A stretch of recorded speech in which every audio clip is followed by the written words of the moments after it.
Mr. President, I ask unanimous consent to engage in a colloquy with my Senate colleagues. Without objection. Mr. President, we're here today to discuss two pieces of legislation that will be voted on tomorrow in the United States Senate. These two important bills address the issue of life and the most basic human right.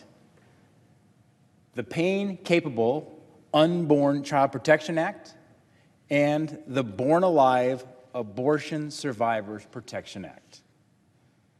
This first bill, the Pain-Capable Unborn Child Protection Act, would end the barbaric practice of late-term abortions after 5 months.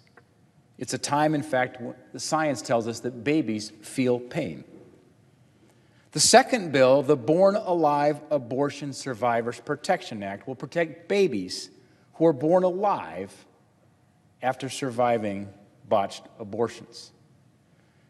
These back-to-back votes will present an opportunity for every senator, and more specifically for nearly every one of the Senate Democrats, to show the American people whether they believe there are any limits to radical abortion practices.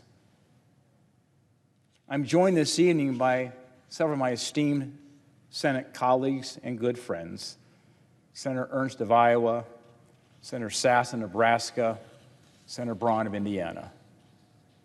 These folks, like me, know how important it is that we protect the sanctity of life and put an end to the cruel practice of late-term abortions and the horrific act of infanticide. I founded the Senate Pro-Life Caucus last year because I believe the United States Senate needs to take bolder action to protect human life. In fact, at the State of the Union address, President Trump invited Ellie Schneider and her mother from Missouri as his guests. Ellie's mother stood proudly as the president shared their story and the miracle it was that Ellie was with us that night, healthy and thriving. You see, Ellie was born at 21 weeks and 6 days. In fact, she's one of the youngest premature babies to survive in the United States. Despite the odds being stacked against her, Ellie was given a chance at life. And thanks to the grace of God, she's alive and she's healthy today. Ellie's story and the stories of so many others like her underscore how important it is that we put an end to this very cruel practice of late-term abortion. It's heartbreaking to know that here in America, the United States of America, nearly 12,000 children a year are lost to late-term abortions. At 20 weeks, science tells us these babies can suck their thumbs, they can feel pain, they can yawn, they can stretch, they can make faces. In fact, if you have a smartphone, if you're watching tonight, just Google 20-week baby. 20 WEEK BABY. Here's one of the images that will show up on your smartphone. That is what a 20-week baby looks like. It's unconscionable that preborn babies after 5 months of pregnancy can be killed, even though they're capable of feeling pain. In fact, during this age, preborn babies are oftentimes given anesthesia if there's fetal surgery involved. Now, here's one of the shocking statistics. The United States is only one of seven countries in the world, which include North Korea and China, that allow these barbaric late-term abortions after 20 weeks. That's a list we don't want to be on, but we are.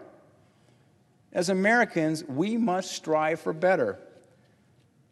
And this isn't political.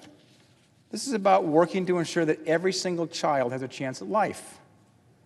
The Pain-Capable Unborn Child Protection Act, this is a common sense bill and has overwhelming public support. Do you realize public attitude and opinion on abortion and late-term abortion keeps swinging in the pro-life direction? Why is that?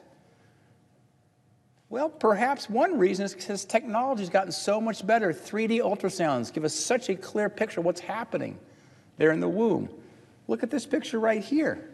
The images are very clear. I believe in a principle that people believe what they discover for themselves. Technology is helping young people see. What we're talking about here is a baby. It's life. 62% of voters oppose late-term abortion. This bill is something that I firmly believe every Republican and every Democrat can get behind. Why can't we at least come together on late-term abortion and banning it? Passing this bill would be a major step forward for the pro-life cause. The next bill we're voting on tomorrow is the Born Alive Abortion Survivors Protection Act. Back home in Montana, this piece of legislation moved through our state legislature up to our governor's desk. It was called the Baby Born Alive Bill. It's the same thing. It mandates that if a baby is born alive following a botched abortion, the doctor must protect that baby and give the same medical care that any other baby would receive. Is that really too much to ask for? Honestly, the fact we're having this debate on the floor of the U.S. Senate is astonishing. And the American people agree. In fact, 77% of pro-abortion advocates believe that babies born alive should be medically protected. Sadly, today, there are states that do not offer protection for babies born alive. In fact, just earlier this month in Colorado, state legislators killed a bill that would grant legal protections for babies born alive after abortions. I'd like to turn over to my colleague from Iowa, Senator Joni Ernst. She's been an unwavering, relentless champion for life. And she's been a dear friend. She's a great colleague, a great leader on this issue of protecting the most vulnerable, these little babies. And Senator Ernst, would you agree with me that Senate Democrats should join us in voting for these common sense bills that protect innocent human life? Absolutely, Senator Daines, and I'm proud to join you on the floor for this colloquy this evening. I will take your place, and I have just a few words that I would love to share on these bills as well and protecting our unborn. I'll yield the floor. Senator Ernst, thank you, and thanks for your very moving story about Micah Pickering. It helps oftentimes to take these ideas and translate them directly into these children today that you see, and when he said there's a little baby. And there's some critics of the Born Alive bill who would say that this horrible act that we described here tonight, it simply doesn't happen. To those who say that, they should talk to somebody named Melissa Oden. In fact, just last year, when we had the Born Alive bill on the floor of the U.S. Senate, I was coming down to speak on behalf of the bill. I was just about maybe 50 feet from where I'm standing right now, just outside the doors of the U.S. Senate as I was making my way to speak. And guess who was standing outside the doors of the U.S. Senate? It was Melissa Oden. She's a beautiful mother today. She survived a saline infusion abortion as a little baby at about 5 months. She was left for dead, and she was discarded.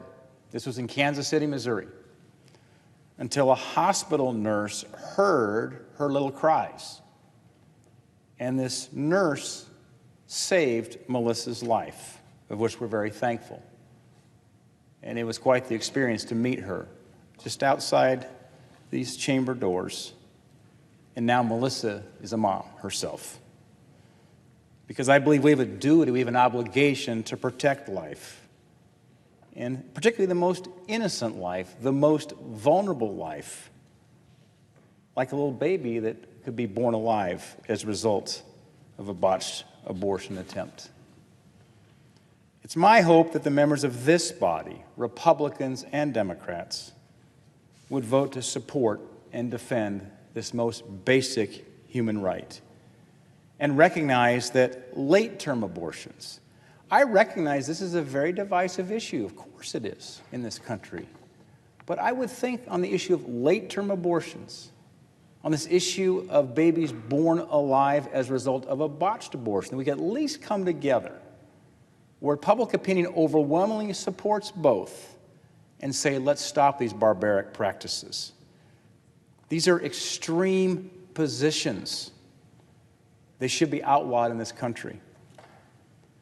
We can no longer simply stand by as our children, we talk about children be the future of this country, losing their lives to abortion and infanticide. As Americans, we have an obligation to honor our nation's founding promise.